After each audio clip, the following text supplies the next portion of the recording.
I'm Ellie Smith. I'm a client director at the Marketing Pod. We are a full-service marketing agency covering everything from strategy, digital, whole suite of digital, PR, content creative. And I'm too short for this chair. I'm trying not to swing my legs too much, so apologies for the small child on the stage. Hey, my name is Ben Holcomb. I work for Appleton Partners. I do institutional sales and marketing, a little bit of both. I'm technically, I think, under the sales column, I guess, but I try to integrate the two as much as possible. And Appleton is an investment manager. We really have two businesses. One of them is private wealth, working directly with clients, and then an institutional asset manager where we're working with other wealth managers. And that's the side that I'm on, primarily focusing on connecting with those advisors and integrating the marketing piece. Awesome. Cool. So let's just jump into it. So both of your businesses are very much, require in-person interactions. And those interactions, turn into those experiences valued by your potential customers. But what have you seen change over the last, few years in particular in terms of customer expectations as it relates to those physical, interactions? I'm happy to go first. So we tend to work predominantly with B2B clients. So personal relationships are really important. Events have been really important. Many of our clients had events as an important part of their lead gen program prior to COVID. Obviously, the last couple of years, they've had to pivot dramatically, and we've seen demand change. We've had to kind of build bespoke virtual event platforms. We've had to put far greater emphasis on those digital interactions. And I think actually it's interesting now as we come out of that space and we've got a whole kind of new challenge for us in terms of a blended experience. So we want to get out and have those personal interactions again, but we've got a lot of people who still want to work from home, who don't want to travel, who have got sustainability concerns, and that's limiting travel as well.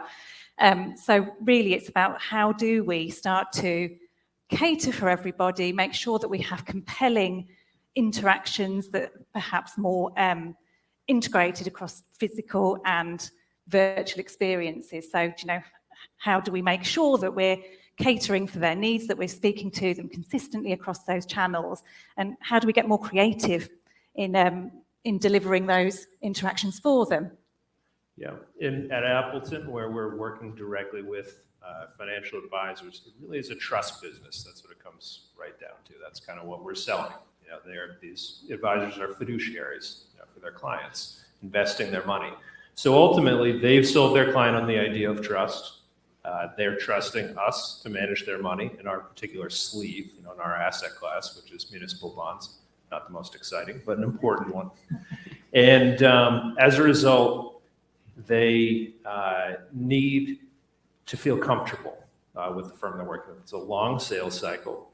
And I think getting to the question, how have things sort of changed in the last few years? I think the amount of information about the markets, about fixed income, the amount of people weighing in on it online, on social media and elsewhere has increased dramatically. And as a result, to gain the trust of those advisors, where it is an advisory business, there's no tangible product, it's not exciting, it's not interesting, there are no pictures in our marketing material, you have to prove that you know something that others don't, that you have something to say, you can differentiate in your material.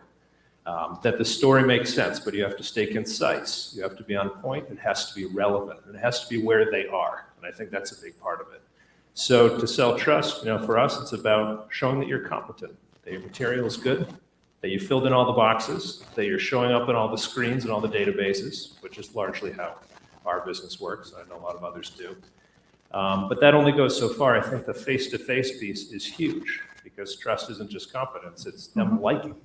It's the personal side of it. It's that people want to do business with you. So, we've shifted obviously to more virtual. I think we're having more direct conversations, even if you're not in person. I think that's important. You have to be able to do that. You have to be flexible. And we do have to be back out in the field as well. Ultimately, advisors want to work with us directly. They want to work with you in presentations. You have to be out there in the field interacting on the day-to-day. And especially as a boutique manager like us, you have to kind of work double time, because ultimately a lot of our competitors have a lot of wholesalers who are in those branches working with those advisors all the time, and they can become those sources of information for those people. And ultimately, you have to have better content. You have to be more like a portfolio manager, almost, to a degree. It's not like being a wholesaler was 10 years ago or 20 years ago, where you could just sell product and take someone out for a steak, make it a fun experience, and get the sale. Today, you have to be better than that other content out there. You have to be better than those other wholesalers. You really have to be a product person, and that's the real change. Yeah, and that's interesting. And I was just thinking about the conversation prior to this one, where once you've had that level of engagement and interaction, you now have qualified them, whether it's a marketing qualified lead, product qualified lead, sales qualified lead.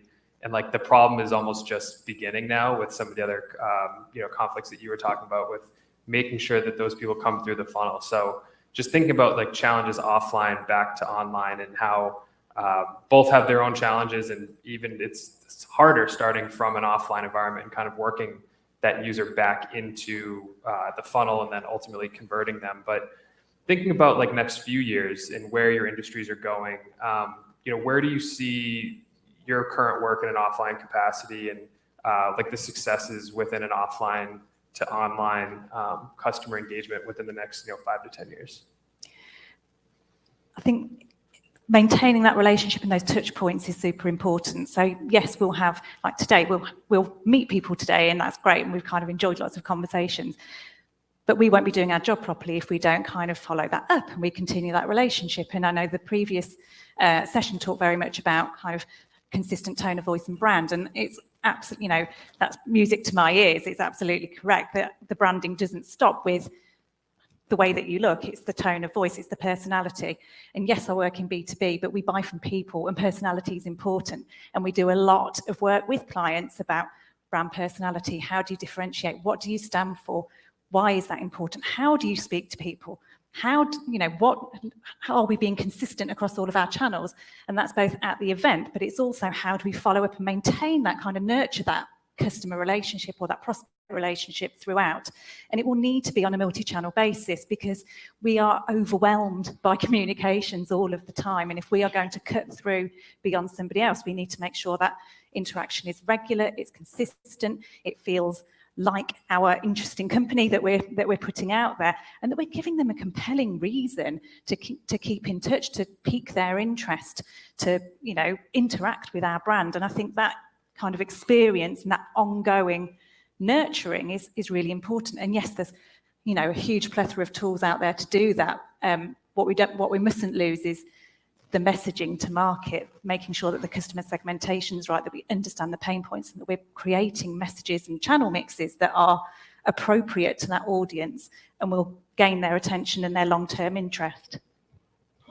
That the consistency part that you're talking about is just huge. So important for what we do. If trust is ultimately what you're selling, it has to be the same message everywhere. It has to be on point. Has to make sense to the people that you're trying to connect with. And you do have to follow those people from online, where they're getting information from their own databases, maybe from their referral sources, all these different areas, and you have to have that same messaging. So I think that just is huge. And I see that landscape changing rapidly in our business. There are a few sort of new entrants to it on the technology side that are starting to own, for us, compliance, which is an important piece in marketing. You're sending all of your materials to one source now, almost like a common app. This new company, it's called For You Connect, is doing this effectively. They have captured that market. They're making those materials available to a lot of our main clients and prospects, some of the main platforms that have us as a product on their shelf, essentially. And we need to make sure we're on point there, and that we're talking about it the right way, and holding on to that message, and being responsive to our marketing as well, using those analytics. And for a boutique firm like us, you can do that relatively easily. There are only so many activities you're having for people looking for muni fixed income. So it might be a little different in other industries where you've got these huge companies. Obviously we've got a lot of data points, but that's kind of how it is for us. I think the message is the same. Mm-hmm. Yeah, I think it's interesting. It really comes back to the people that you have at the company that are the face of the company and that first offline marketing touch point, if you will, and first interaction with your business, the first interaction with your company. Can you talk a little bit about, like what types of qualities you're looking for when you're going out and hiring and bringing on individuals to represent the company with, and how they back into your company's like ethos and what some of those qualities are that you're looking to bring on? Because we talked a lot about some of the great tools and technologies and platforms since we've been here, but taking it a step further, and we heard in the previous panel, people want to work with people. Like what are some of the qualities that you're looking for across, the marketing pod and Appleton? Sure, go first.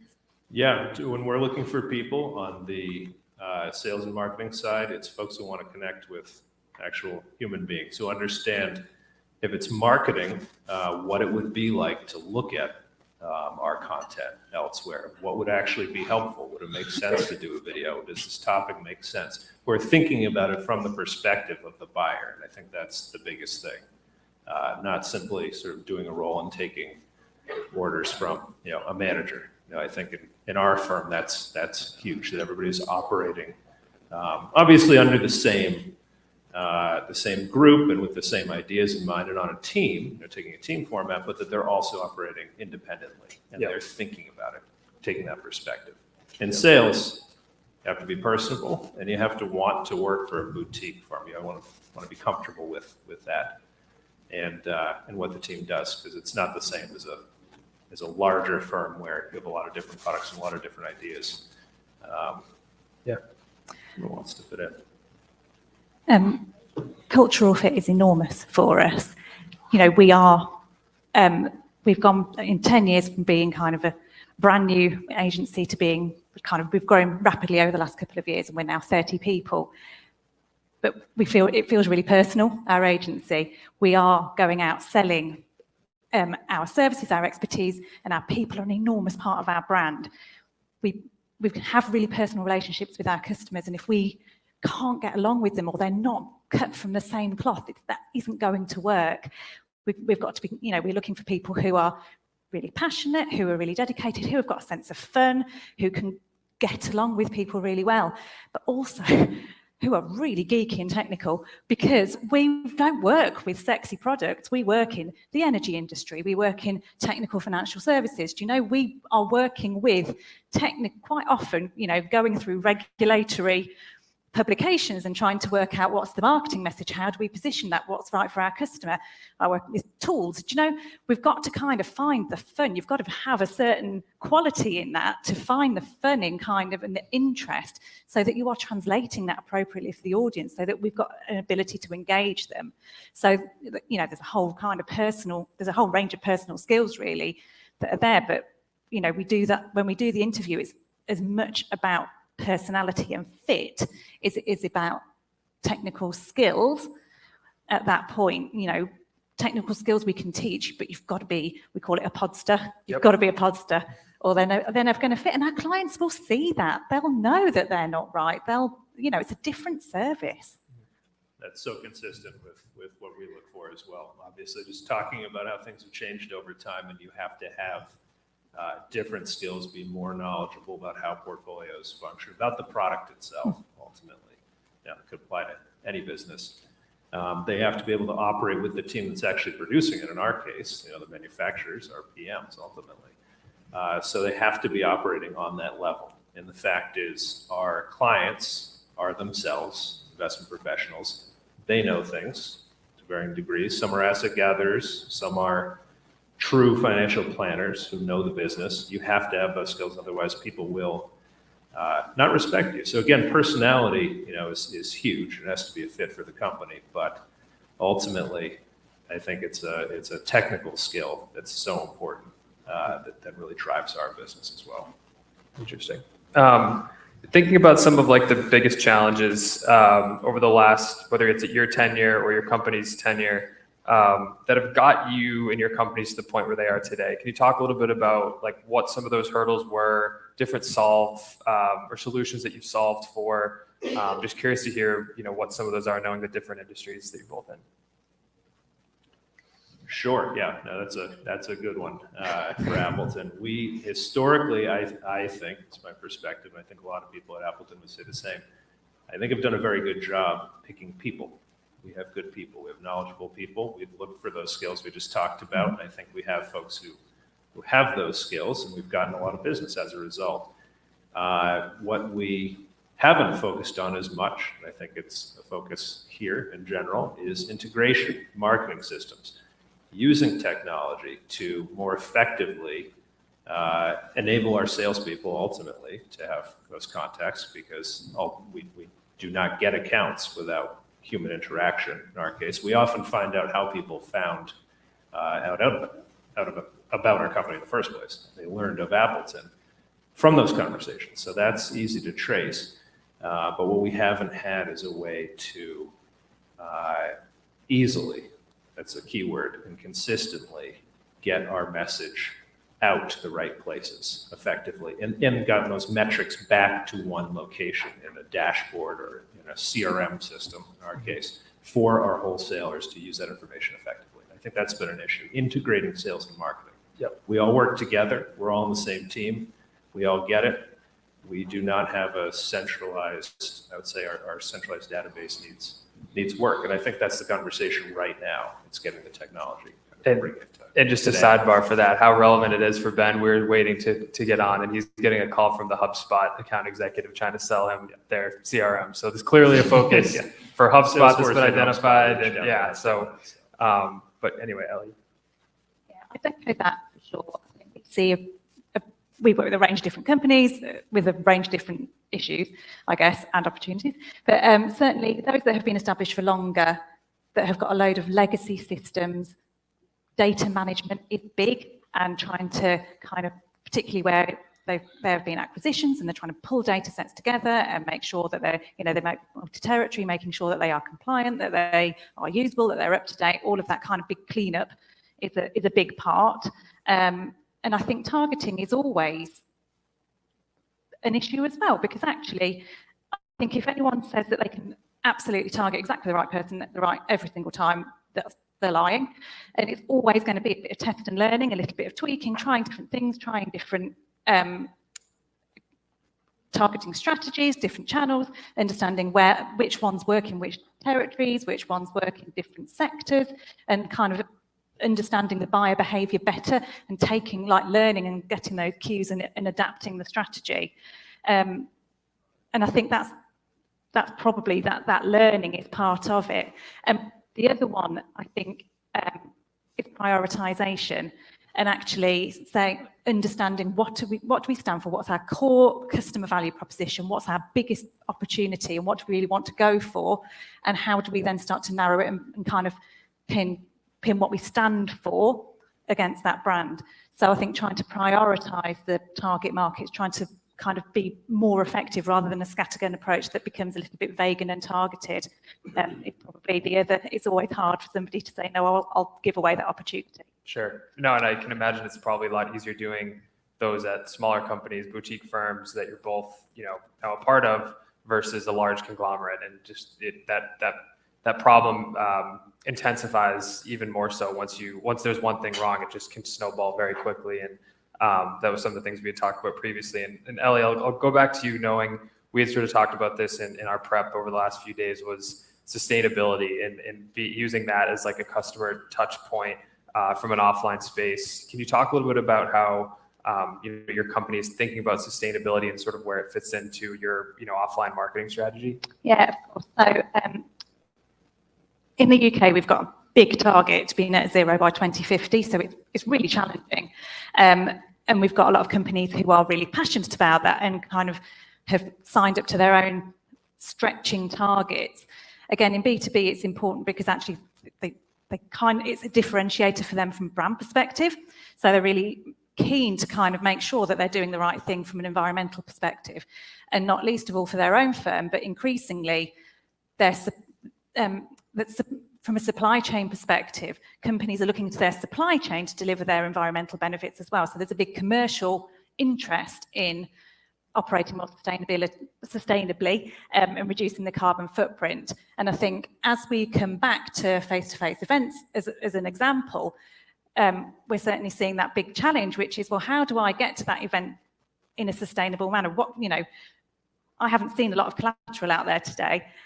Normally, in a couple of years ago, we'd have seen loads of paper brochures and so on. And I think that's really starting to disappear, not least of all because of the carbon footprint associated with it. If you're reporting on your waste management, print and paper is an enormous part of that. So actually it opens up an opportunity for an enduring digital relationship as well. So, and I know it'll be music to your ears, actually having QR codes there to support that experience and keep that engagement longer term and gather some data at the same time, actually not only supports their sustainability efforts, it also enables them to capture some data, to develop relationships and to kind of target them with interesting collateral on an ongoing basis. Yeah. So I'm really seeing the two of them merge together. I guess the other challenge with face-to-face events from that perspective is travel and whether they are comfortable bringing people to an event with associated carbon emissions as well. So I think we're seeing more kind of electric vehicle shuttles and that kind of thing to try and just come at that from a slightly different perspective and to start to reduce, balance out that need for personal interaction and kind of relationship build with something that feels genuinely sustainable as an approach. Yeah, it's nice to not have someone hide behind a brochure when you're talking to them at their booth and you're just talking to them as people. And it's just been so refreshing coming to events like this after not for the last few years and being able to see folks, shake hands and say hello and not have someone with their hand like in a brochure or a pamphlet where you're never going to get feedback from them. So or the competitor lurkers who walk to the end, take all your brochures and walk away. Exactly. Ben. Yeah, I think the in-person piece is very important for us. Obviously, it's something that we're trying to do more of, but simultaneously for a lot of the folks we work with, virtual is also an option. And when it comes to sustainability, we're relatively low impact business, especially the way our firm operates. I think we're already doing a good job at that. But I think increasing the amount that we can do virtually, if it is an option for our clients, if that's something that works for them versus an in-person meeting, I think we are now doing it. That's much more common. That was not before the pandemic, obviously, which has driven a lot of focus on sustainability. The bigger conversation, though, for us as a company that's allocating money to both companies and municipalities is an interest in ESG and its sustainable solutions and impact, where you're actually trying to make a difference with your investments. And that is something that we are doing. We have a relatively short track record, a few years, but we are implementing those strategies and implementing ESG in all of our strategies, which is, again, driven by demand. All of the platforms we work with, if you're paying attention to what they're saying, and alignment is huge. If you want to grow in those platforms, you'll be doing that. So we're integrating everything we do. I think that is the future. I think 10 years from now, that will be, I would imagine it would be a fundamental investment factor that traditional investing will simply use. It will just be considered a risk factor.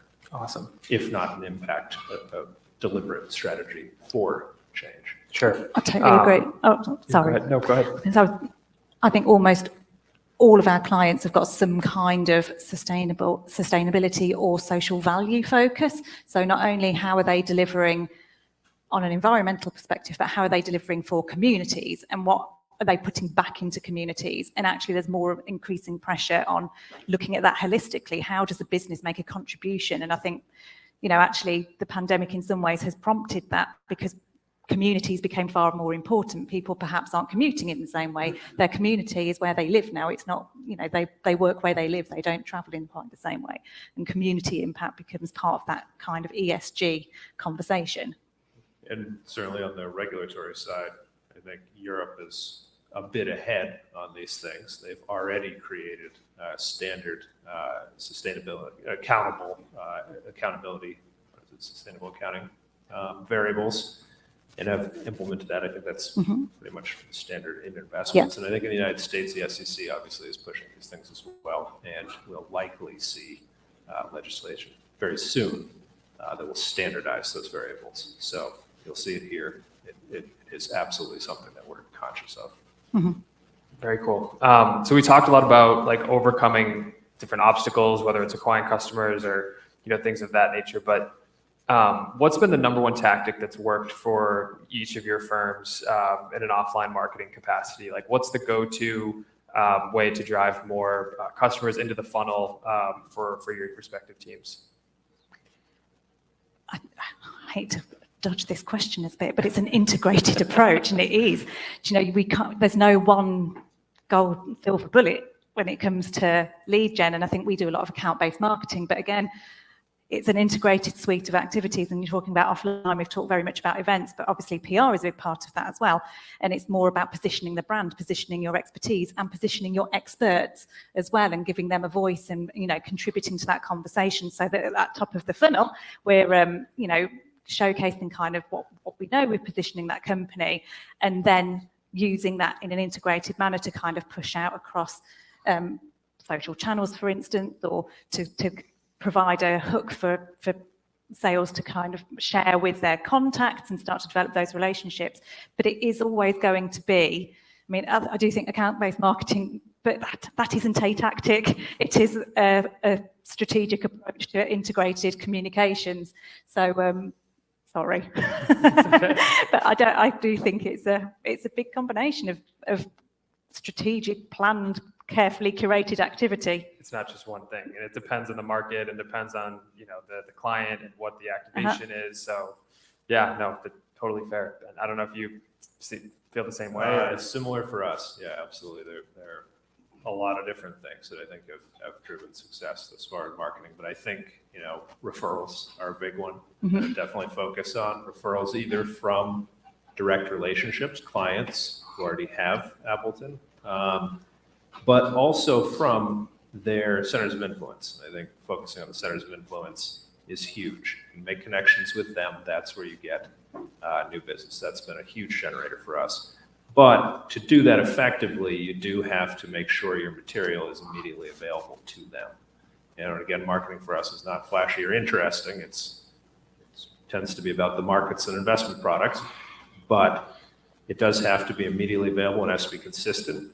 It has to be current. And I think that's actually one of the biggest things, that it's current, because especially in our case, they're regional sales consultants, but centers of influence do not like to recommend managers that are not up to date, where their material is 1231, not 331. That's a problem for them. They want to work with people who seem competent, seem trustworthy, again, getting back to that trust word. So for us to get those referrals, I think we have to have a cohesive, thoughtful marketing strategy. So that's where it comes back to all these different things to get those referrals. Mm-hmm.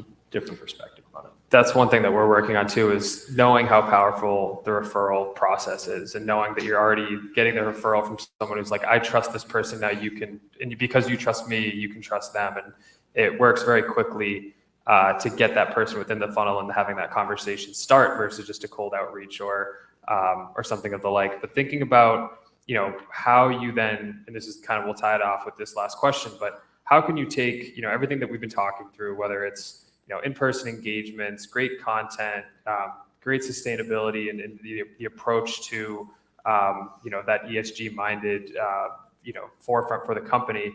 How do you tie that all together, and what are your companies doing? And Ben, I can kind of steal your thunder about the CRM integration, but like thinking about that, how are your companies taking all that offline data and turning them into something trackable, usable, that power your decisions, going forward?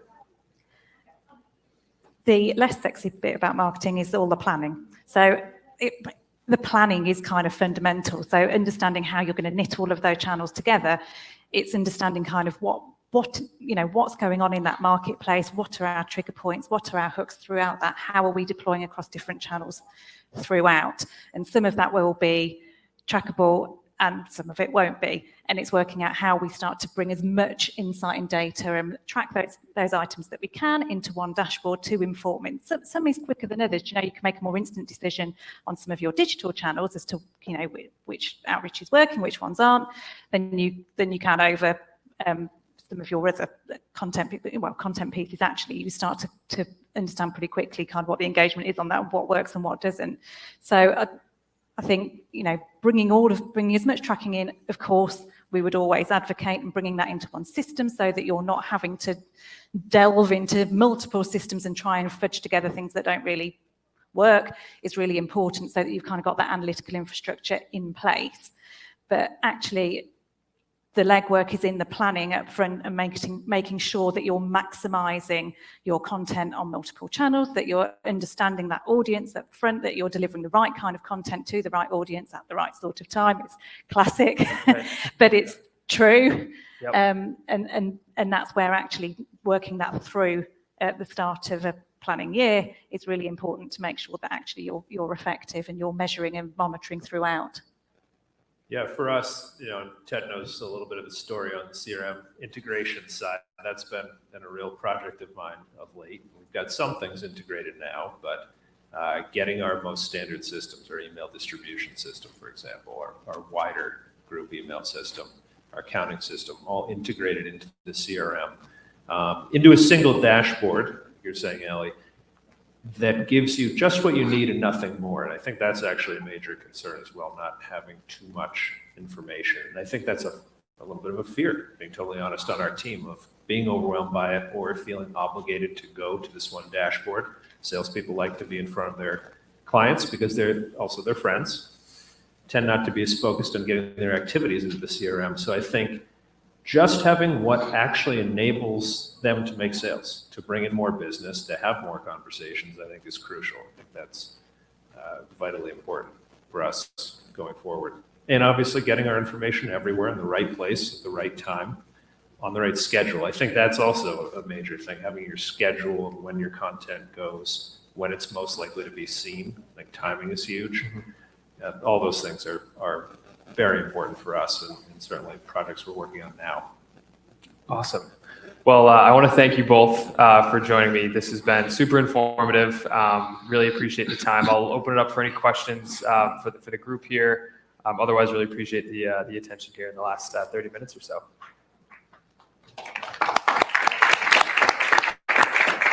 Yes, sir. I always have a question. Thanks a lot. Thank you very much. I'm from the old school, where it is about the handshake, where it's about the slap on the back. Big fan of all of that. But I also teach, and today's students are all about the online. It's the text, it's the email. How do I convince them when to use online and when to use offline? And do you guys have like a set of digital etiquette, when to use it and when not to use it? Okay, so I'm going to go to the second part first, when to use it, when not to use it. And I think it's really about understanding, it relates to the message. When we go back to the tone of voice piece as well, what's the nature of that communication? What is it that you need to convey? And we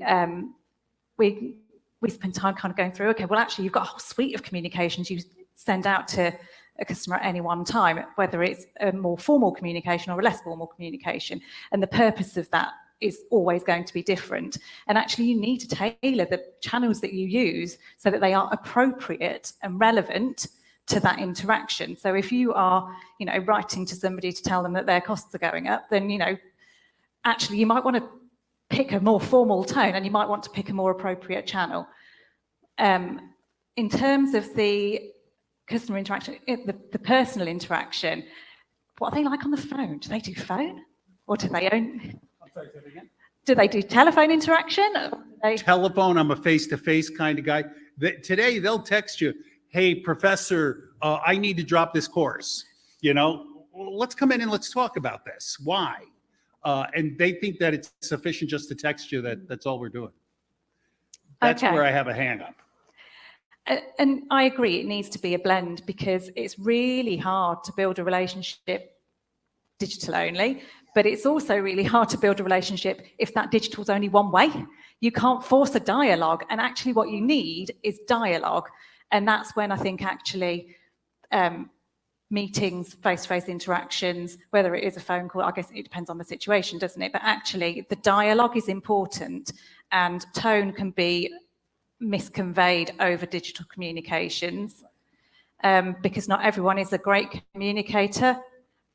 Do you know, tone is often, we've talked about this before, we have some clients that are fabulous with words and some that are really swift, and it can come across as really abrupt, and trying to determine what it is that what the sentiment is behind that is really hard. We've all been there and gone, oh, I think I might have upset them. And they haven't, they're just really quick, or they're just putting a comment in.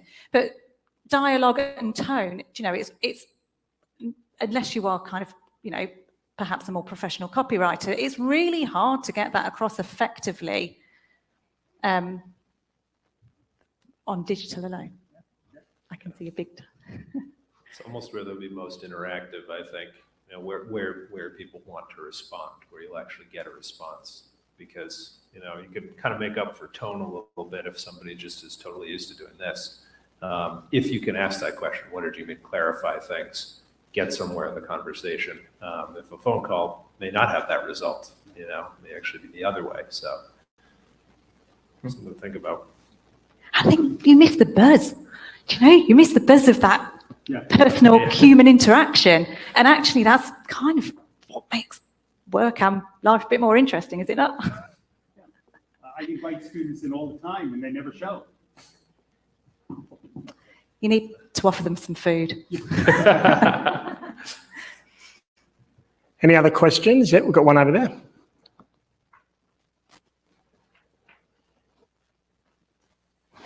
My question's for all of you, but directed at Ben. Appleton's like what, 12.4 billion assets under management? Right around there. Yeah. Right. Ours is about 2.6 billion, and we don't use a CRM for our post-client acquisition. How do you use yours and integrate it to marketing?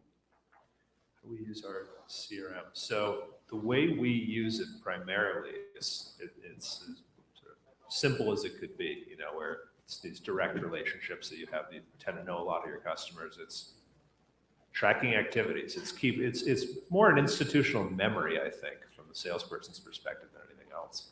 I don't know if that's kind of how you look at it too. But yeah. Do you integrate it with your banking system? So do you have tellers or anything? Or people at a front desk that have to look up client information? So we use, in our case, Advent APX, kind of our accounting system. Okay. In any case, it works well for fixed income, which is our primary business on the institutional side. That system is not it is not fully integrated, I should say. We've actually started that process. So we have basic market value information at the firm level. So the larger relationships are there. Individual advisors are not, in our case. So you can't break it down as much. You almost have to have the two open at once currently. Okay. But, So what my point is, we're trying to integrate our tellers into upselling, and having a CRM would definitely help that, especially when it's integrated to marketing, and especially like if we use like a Flowcode, send out a type of QR code that then tells us that member scanned the CD special on the bottom of their statement. Do you guys do anything like that? we don't currently, but Okay. I hope we will soon. It makes a lot of sense. I think the more integration, the better. But again, well, to a point. Yeah, and I think like Access just information. tagging those assets too, and knowing where's it going? Is this a flyer? Is it a email? Is it, you know, what is the touch points? Then when you go back into that online dashboard, whether it's a CRM or Tableau and Adobe, any sort of platform where you can then understand the source of where that interaction came from, and you can then build dashboards accordingly across. Is this going to this branch during these times of the day with these tellers? And you can start to paint that story just through Finding trends. Yeah.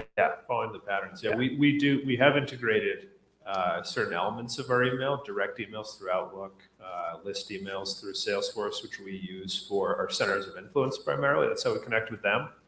They're text emails, more direct. They come right back to us. So again, they're linked to salespeople. So ultimately, we usually find out how people are interacting with our content by talking to them. But you can also track whether they're looking at certain things, what Sure. they're doing with their emails, if they're forwarding them. And I think that is very important from a salesperson's perspective, but not to that level yet where we have our, tellers and QR codes linked. Thanks. I think all good. Thank you again, everyone. Really appreciate the questions and time.